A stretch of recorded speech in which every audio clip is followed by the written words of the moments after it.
System knowledge channel में आपका स्वागत है। आज 25 मार्च के करंट अफेयर्स हम यहाँ पर पढ़ेंगे। इस वीडियो में हम इम्पोर्टेंट क्वेश्चंस डिस्कस करेंगे। Recently on which date as global recycling day celebrated? हाल ही में किस तारीख को वैश्विक पुनर्चक्रण दिवस मनाया गया है? तो ये मनाया गया है 18 मार्च को। Who has launched the one-time settlement scheme 2025 of the Excise and Taxation Department in Kurukshetra? Kurukshetra में आबकारी और कराधान विभाग की एक मुफ्त निपटान योजना 2025 का शुभारंभ किसने किया? तो ये किया है नायब सिंह सैनी ने। Where is the WAM anime and manga competition organized under Wave 2025? Waves 2025 के अंतर्गत WAM एनिमे और मांगा प्रतियोगिता कहाँ आयोजित की गई? तो आयोजित की गई है मुंबई में। भारत सरकार द्वारा मुंबई महाराष्ट्र में 1 से 4 मई 2025 तक पहला विश्व ऑडियो विजुअल और मनोरंजन शिखर सम्मेलन वेव्स आयोजित किया जाएगा। इस पहल के हिस्से के रूप में सूचना और प्रसारण मंत्रालय, मीडिया और मनोरंजन संघ MEAI के सहयोग से क्रिएट इन इंडिया चुनौती के तहत WAM वेव्स एनिमे और मांगा प्रतियोगिता का आयोजन कर रहा है। WAM के पिछले संस्करण गुवाहाटी, कोलकाता, भुवनेश्वर और वाराणसी और दिल्ली में सफलतापूर्वक आयोजित किए गए थे। मीडिया और मनोरंजन संघ के अध्यक्ष सुनील कुमार भसीन भी इसमें शामिल थे। इन FY 2024-25 digital payment nations increased with how many crore transactions? वित्त वर्ष 2024-25 में कितने करोड़ से अधिक लेन देन के साथ डिजिटल भुगतान लेन देन में वृद्धि हुई है? तो ये हुई है 18,000। वित्त वर्ष 2024-25 में डिजिटल भुगतान लेन देन में भारी वृद्धि हुई है, जिसमें 18,000 करोड़ से अधिक लेन देन हुए हैं और लेन देन का मूल्य 33 लाख करोड़ रुपए से अधिक हो गया है। वित्त वर्ष 2024-25 में जनवरी 2025 UPI सहित डिजिटल भुगतान लेन देन 18,120 करोड़ से अधिक रिकॉर्ड किए गए हैं। From April 1, what will be the new investment limit for the micro enterprises under the revised MSME classification? 1 अप्रैल से संशोधित MSME वर्गीकरण के तहत सूक्ष्म उद्यमों के लिए नई निवेश सीमा क्या होगी? तो ये होगी 2.5 करोड़। सरकार द्वारा MSME को वर्गीकृत करने के लिए संशोधित मापदंड अधिसूचित किए गए हैं। सरकार द्वारा MSME को वर्गीकृत करने के लिए टर्नओवर और निवेश मापदंडों में महत्वपूर्ण संशोधित अधिसूचित किए गए हैं और अप्रैल में प्रभावी होंगे। वो सरकार अब 2.5 करोड़ रुपए तक के निवेश वाले MSME के सूक्ष्म उद्यम के रूप में वर्गीकृत करेगी, जिसमें सीमा पहले के 1 करोड़ रुपए से बढ़ जाएगी। सरकार ने टर्नओवर की सीमा को 5 करोड़ रुपए से संशोधित कर 10 करोड़ रुपए कर दिया है। Recently, where was the Water Sustainability Conference 2025 held? हाल ही में कहाँ जल स्थिरता सम्मेलन 2025 का आयोजन किया गया? तो ये किया गया है भोपाल में।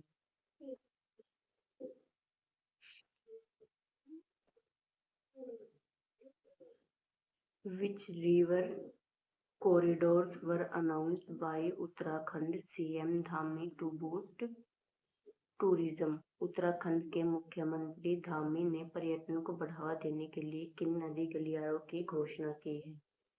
तो ये घोषणा की गई है गंगा और शारदा नदियां। उत्तराखंड के मुख्यमंत्री पुष्कर सिंह धामी ने पर्यटन को बढ़ावा देने के लिए गंगा और शारदा नदी गलियारों की घोषणा की है। उत्तराखंड के मुख्यमंत्री पुष्कर सिंह धामी ने गंगा और शारदा नदियों के धार्मिक और सांस्कृतिक महत्व पर जोर दिया है। राज्य में धार्मिक पर्यटन को बढ़ावा देने के लिए इन पवित्र नदियों के किनारे गलियारे विकसित करने की योजना की घोषणा की गई है। इन प्रस्तावित नदी गलियारों का उद्देश्य बुनियादी ढांचे को बढ़ाना, उत्तराखंड आने वाले तीर्थयात्रियों के लिए बेहतर सुविधाएं प्रदान करना है, जिससे राज्य के प्रमुख आध्यात्मिक गंतव्य के रूप में स्थिति मजबूत होगी। यह पहल उत्तराखंड की सांस्कृतिक और धार्मिक विरासत को संरक्षित करते हुए पर्यटन को बढ़ावा देने के लिए सरकार के व्यापक दृष्टिकोण के अनुरूप है। Recently, the central government and WhatsApp joined for what purpose? हाल ही में केंद्र सरकार और व्हाट्सएप ने किस उद्देश्य के लिए हाथ मिलाया है? तो ये है डिजिटल धोखाधड़ी और साइबर खतरों को रोकने के लिए। Which of the following states will achieve their FY25 capital expenditure target? Capex target. निम्नलिखित में से कौन सा राज्य अपने FY25 पूंजीगत व्यय कैपेक्स लक्ष्य प्राप्त करेगा? तो ये है कर्नाटक। कर्नाटक को छोड़कर अधिकांश प्रमुख राज्यों द्वारा वित्त वर्ष 2025 के पूंजीगत व्यय कैपेक्स लक्ष्य हासिल करने की संभावना नहीं है। राज्यों ने वित्त वर्ष 2026 के लिए पूंजीगत व्यय में तीव्र वृद्धि की योजना बनाई है। यह 1 अप्रैल 2025 से प्रभावी होगी। केंद्र सरकार ने पूंजी निवेश व्यय के लिए राज्यों को विशेष सहायता SASCI के तहत 50 साल के ब्याज मुक्त ऋण को कम करने दिया है। राशि जिसमें 1.5 लाख करोड़ से घटाकर 1.25 लाख करोड़ कर दी गई है। Recently, RBI and Bank of signed as agreement on the use of focal currencies in bilateral trade. हाल ही में RBI और बैंक ऑफ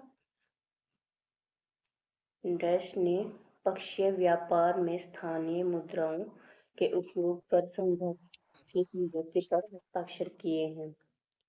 तो ये है मॉरिशस। भारत और मॉरिशस के बीच आर्थिक और वित्तीय सहयोग को मजबूत करने के लिए भारतीय रिजर्व बैंक RBI और बैंक ऑफ इंडिया ने एक समझौता ज्ञापन MOU पर हस्ताक्षर किए हैं। इस समझौते के तहत भारतीय रुपये INR और मॉरिशस रुपये MUR का सीमा पार लेन देन में उपयोग किया जाएगा, जिससे निर्यातकों और आयातकों को अपने घरेलू मुद्राओं में भुगतान करने की सुविधा मिलेगी। इससे व्यापार की लागत घटेगी, इनकी दक्षता में सुधार होगा। समझौते पर हस्ताक्षर आरबीआई गवर्नर संजय मल्होत्रा और बीओएम गवर्नर रामाकृष्ण सीथानन जेसीएस के द्वारा हस्ताक्षरित किया गया है। 12 मार्च 2025 को पोर्ट लुइस मॉरिशस में भारतीय प्रधानमंत्री नरेंद्र मोदी, मॉरिशस के प्रधानमंत्री नवीन चंद्र रामगुलाम की उपस्थिति में इस समझौते का आदान प्रदान हुआ है।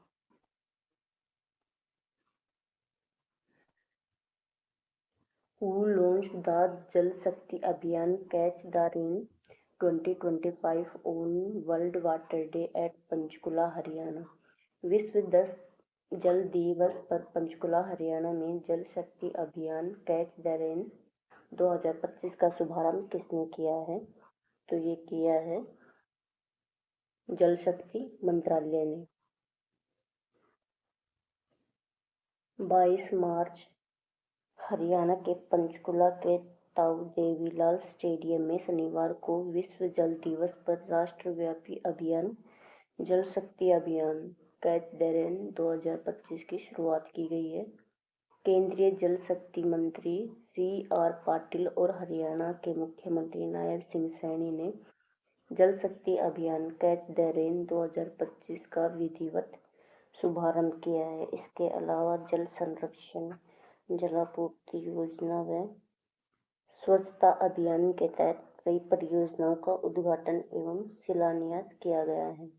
इस अवसर पर सिंचाई एवं जल संसाधन मंत्री श्रुति चौधरी भी उपस्थित थी। Where has the traditional Shigmo festival 2025 started? पारंपरिक शिग्मो महोत्सव 2025 कहाँ शुरू हुआ है? तो शुरू हुआ है गोवा में। पारंपरिक शिग्मो महोत्सव 2025 गोवा में 15 मार्च से 29 मार्च तक विभिन्न शहरों में आयोजित किया जाएगा। गोवा के शहर पोंडा, मडगांव, क्यूपेम, शिरोडा, वास्को, पणजी, मापुसा, संगुएम और पोरवोरिम वसंत के आगमन और फसल के मौसम का जश्न है और गोवा की समृद्ध विरासत का प्रदर्शन है। हिंदू परंपरा, कलात्मक प्रदर्शन और सांप्रदायिक सद्भाव का प्रदर्शन होगा। Recently, which edition of the bilateral naval exercise Varun 2025 was held? हाल ही में द्विपक्षीय नौसेना अभ्यास वरुण 2025 का कौन सा संस्करण आयोजित हुआ है? तो ये हुआ है 23rd।